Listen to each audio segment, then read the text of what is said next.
In the parable of the weeds among the wheat, someone creeps into the farm in the middle of the night and sows a bunch of weeds among the wheat.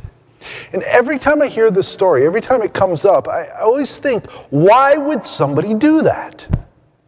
It's crazy. Someone goes through the trouble and the personal risk to trespass just to sow some weeds among some farmer's wheat. Is Jesus just telling a story about vandalism? It comes right after the parable of the sower, which was earlier in Matthew 13, which I submit is Jesus telling a bit of a joke, or at least using hyperbole to make a point. Was he telling another joke and I just missed the punchline? Or did the evil sower have some vendetta against the farmer? And I know that's not the point of parables. And to be helpful, a little later in Matthew 13, Jesus explains this parable. He says everything in it is symbolic. The sower is the child of humanity. That's Jesus. The field is the world, and the good seeds are the children of the kingdom. The weeds are the children of the evil one, and the enemy is the devil. The harvest is the end of time, and the reapers are the angels. He just lays it all out there, and he identifies each part of the parable. He misses one, and that again begged some curiosity on my part. He never identifies the sower's interlocutor. These are the servants of the household who have been talking with the sower, and who is the child of humanity. That's Jesus. So who are they? Who are the servants? Since Jesus is the sower, are the servants his disciples, or are the servants us? Aren't we supposed to be the wheat and trying not to be the weeds? Or are we supposed to be trying to transform the weeds into the wheat? And that begs the question, is that even possible? I see why Aaron chose to focus on something a little easier, the story of Jacob, which has fraught with its own troubling parts. But these parables can be really tricky. Even his explanation that the enemy is the devil is tricky. When we personify the devil as some oppositional character who fights against God, we end up with the perfect, God, fighting against the imperfect, the devil. And that's Platonic dualism, something based in ancient Greek philosophy. In conversations about the devil, I often go to James 1:14 to shift us away from that temptation to blame our spiritual shortcomings on something else. Oh, the devil made me do it. It was the devil's fault. James says one is tempted by one's own evil desire. We don't need the devil because we do a pretty good job coming up with our own temptations.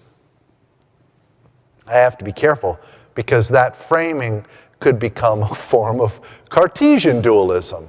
That's the dualism that Descartes talked about, in which matter and mind are in opposition to one another, and our own evil desires, that stuff James is talking about, that's the mind, and our physical world, that's matter. And when those two are in opposition, that's Cartesian dualism. And I don't think that's the answer either, and I certainly don't think that's what Jesus was talking about.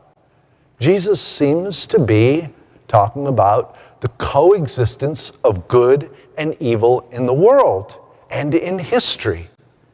And that's really the traditional interpretation of this parable, and it makes sense because we can see the coexistence of good and evil throughout history. Pick any era, any period, any story in history, and you can find examples over and over again of good and evil standing alongside one another. Take World War II, for instance. Hitler is the classic personification of evil. But not all Germans were bad. Countless Germans acted in heroic ways to undermine Hitler's evil. The German industrialist Oskar Schindler, made famous in Steven Spielberg's movie Schindler's List, although he was probably pretty famous before that, to the over 1,200 Jewish people he helped save during World War II, during the Nazi regime. Sophie and her brother Hans Scholl were college students in Germany, in Munich. A sister and brother who started the White Rose Revolution and lost their lives for it.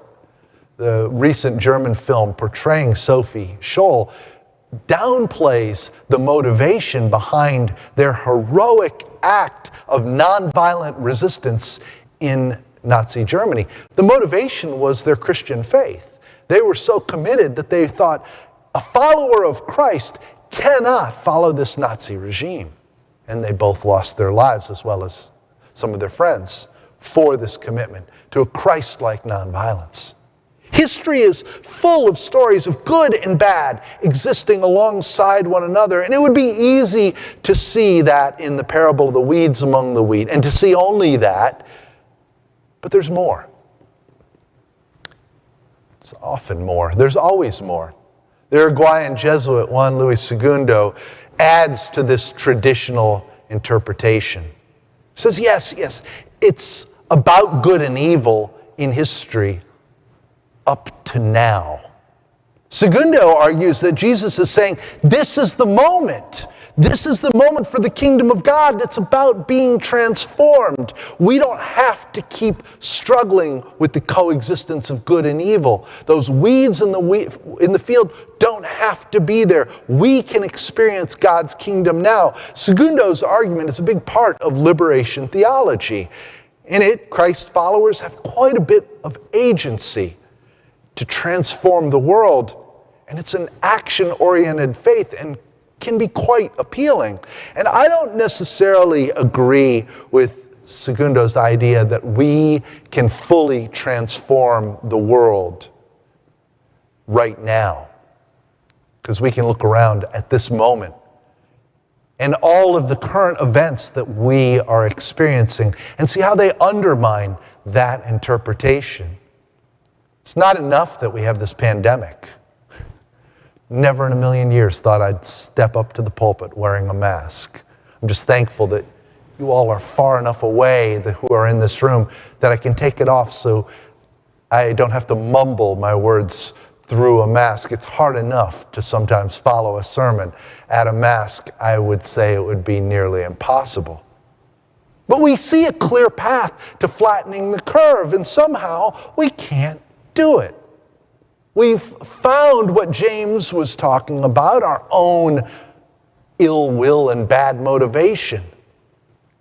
And somehow we have to politicize COVID-19. And something as innocuous as this has become a bit of a political symbol. Consider Black Lives Matter. I was part of a group text yesterday. It was talking about the death of Representative John Lewis.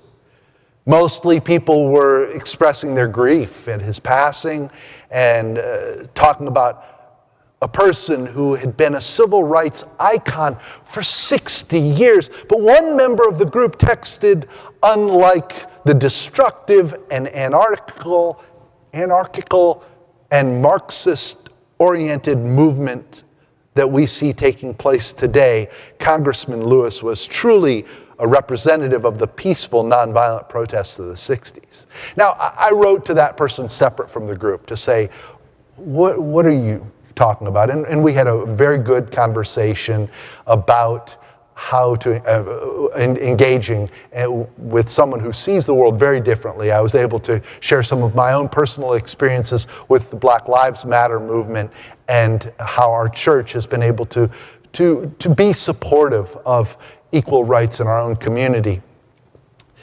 But I thought it was interesting how the passage of time colors and shapes the way we see things. In the 1960s, Lewis was vilified by segregationists. He was attacked by mobs, arrested more than 40 times, beaten and put in jail. He was one of the original 13 Freedom Riders. Now, we can ask, was he one of the wheat, a child of the kingdom, one of those Jesus was talking about? to the segregationists in the South in the 1960s. He certainly was not. They would have easily identified him as a weed among the wheat and a child of the evil one, talking about equality for all. What audacity! Race mixing? What was he thinking? That would have been an easy way to see someone like Lewis in the 60s. But you fast forward a mere 50 years, in 2011, President Obama gave Representative Lewis the Presidential Medal of Freedom. How a little bit of time can change things. And here we were 50 years later, and he seemed to be unequivocally one of the wheat, a child of the kingdom. Now, is Segundo, the Uruguayan Jesuit priest, right? Was Jesus telling a story of hope? Was he saying, you can be the wheat. You have a choice. You get to be part of my kingdom. Or was Jesus telling a story to say, there's always good and evil in the world. There always will be. There always has been. In the end, at some future age, some time in the future, God's going to sort it all out. Now, this parable doesn't exist in isolation. Thank God. So this parable follows the parable of the sower, which is at the beginning of Matthew 13, and that's what I talked about last week. In it, someone was planting seeds. Some of them fell along the path, and of course the birds came and ate those. Then some fell on rocky soil, and when the sun came out, it scorched the plants, and they all died. And then some fell among some thorns, where they were choked out as soon as the weeds started to grow a little stronger than the plants. Some fell on good soil. Those produced 100-fold. Now, in the parable of the sower, the message is to keep trying, keep reflecting the glory of the Lord, keep shining the light of Christ, and know that many of the seeds of goodness, the seeds that we try to plant through the actions of our lives, are going to fall on the path, on rocky soil, or among the weeds. But some are going to fall in good soil, and those are the ones that are going to produce so much. Jesus' point in the parable of the sower is to have faith, to keep sowing those seeds and trust that God is always with you. Now, Segundo continued writing in the earlier work that I cited, which came out in the late 1970s or maybe the early 1980s. He continued writing, and he continued to develop in his thought, and his most mature works were in the early 1990s, before his death in 1996. And one of those mature works is El Caso Mateo, the case of Matthew, or Matthew's case. And in it, he presents the Gospel of Matthew as making an argument for Jesus and for the kind of faith and the kind of Christianity that his followers are to practice. And at the very end of the book, he's comparing the Apostle Paul and the evangelist Matthew. And he writes, the pluralism of the primitive church places us against the great alternatives of human existence. We have choices. He might not have been totally right about being able to achieve the kingdom, and I don't think he would have said that same way in his later works either. But he was right that we can be part of it. The parable of the weeds among the wheat must be read alongside the entire canon of Scripture. It's not just an explanation of the coexistence of good and evil. It's a message of hope. Hope for today. Hope for whatever we encounter. And it carries forward that keep trying message from the parable of the sower. That devil who plants weeds never wins. Read the parable again. If you read it closely, the devil doesn't win. Before he explains the parable of the weeds among the wheat, Matthew's Jesus tells parables about mustard seeds and yeast. And both of those are about letting your faith grow. In the parable of the weeds among the wheat, if that were just an explanation, that would serve no purpose. But it's not. Jesus wants us to be transformed. In his field, we can be gathered as wheat. There might be weeds in the world all around us, but we can trust in the security of his calling and know that he is in the field. He is the sower who is with us and never leaves us alone. So keep trying. Keep seeking his light. Keep following him wherever he leads. Keep shining the light of Christ and keep spreading those seeds of goodness, even though sometimes the weeds of the world sneak in during the night. God's love always wins. Amen.